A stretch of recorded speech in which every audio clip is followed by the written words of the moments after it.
أعوذ بالله من الشيطان الرجيم. بسم الله الرحمن الرحيم.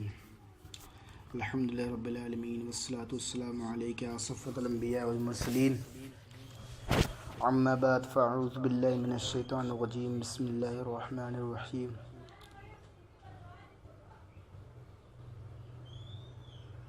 اقرأ باسم ربك الذي خلق. صدق الله العظيم وبلغنا على رسوله الكريم. وقد صدقت يا سيدي يا سيدي يا سيدي يا مكي يا مدني يا عربي يا هاشمي ويا سيدنا يا سيدنا يا سيدنا يا حبيبنا يا طبيبنا يا حبيب المجتبى المصطفى صلی اللہ تعالی علیہ وسلم. ناظرین اکرام،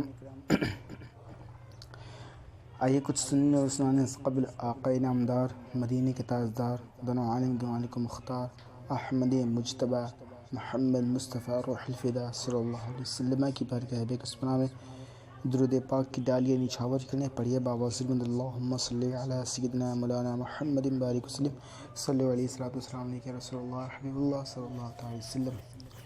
ناظرین کرام، اس پرفتن دور میں آپ دیکھ پا رہے ہیں کہ جس طریقے سے علم کو حاصل کرنا آسان ہو گیا ہے. ٹھیک ہے، علم کو میں کیا کہہ رہا ہوں، علم کو حاصل کرنا آسان ہو گیا ہے. اب میری بات پہ غور کریں کہ پہلے کے ٹائم پر آج سے تقریباً 1400 سال قبل، یا پھر مان لو 1000 سال قبل، یا پھر مان لو 500 سال قبل، علم حاصل کرنے کے لیے انسان جو ہے مصر سے لے کر کے 200 300 400 کلومیٹر تک کا سفر طے کیا کرتا تھا. لیکن اس دور میں انسان کے اندر ایک اتسکتا تھی، ایک محبت تھی علم سے کہ میں علم دین حاصل کروں گا، یا پھر میں کچھ دنیاوی علم حاصل کروں گا. مجھے علم چاہیے، چاہے مجھے جتنی دور تک کا سفر طے کرنا پڑے میں کروں گا، لیکن مجھے علم چاہیے.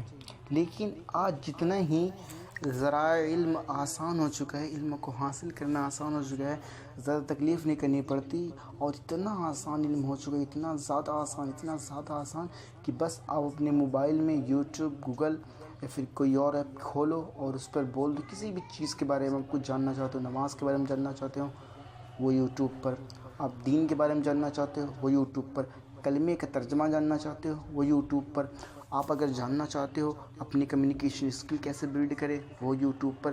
دنیا آخرت کی تمام تر چیزیں اس پلیٹ فارم پر موجود ہیں. ٹھیک ہے، اور آنے والے وقت میں اور آسان ہوگا. لیکن علم کیا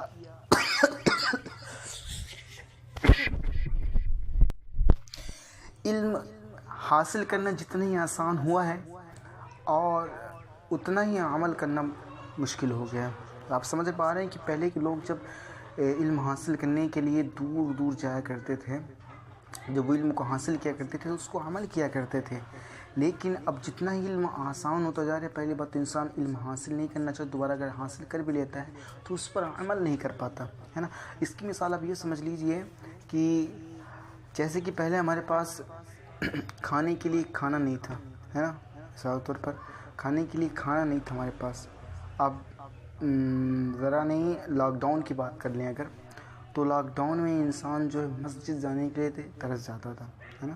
ہر شخص چاہتا تھا کہ مسجد، کیونکہ اس وقت پتہ تھا کہ مسجد نہیں جا سکتے ہم، کیونکہ سرکاروں نے پابندی لگائی ہے نا.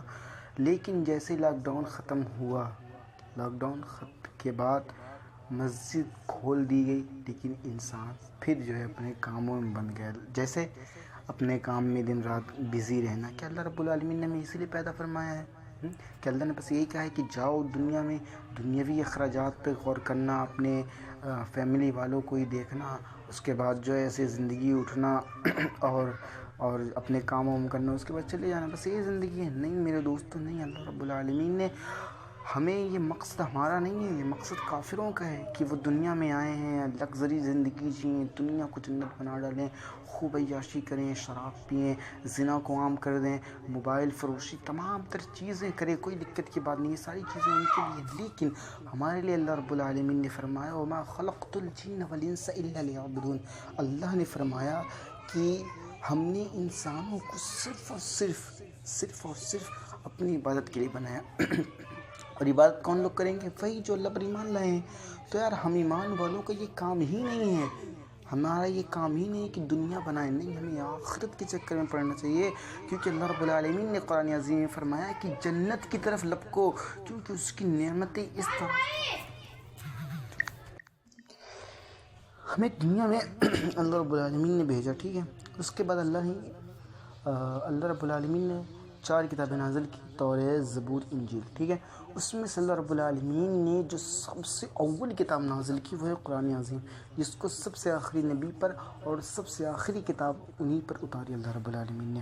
آپ ذرا غور کریں کہ اس کتاب کا مرتبہ آپ یہیں سے اندازہ لگا سکتے ہیں کہ اللہ رب العالمین نے جب اسے پہاڑ پر نازل کرنا چاہا نا تو پہاڑ ریزہ ریزہ ہو گیا. فرمایا کہ پہاڑ نے کہا کہ اللہ رب العالمین میں اس کتاب کو نہیں سنبھال پاؤں گی، کیونکہ یہ بہت بڑی مرتبے والی کتاب ہے.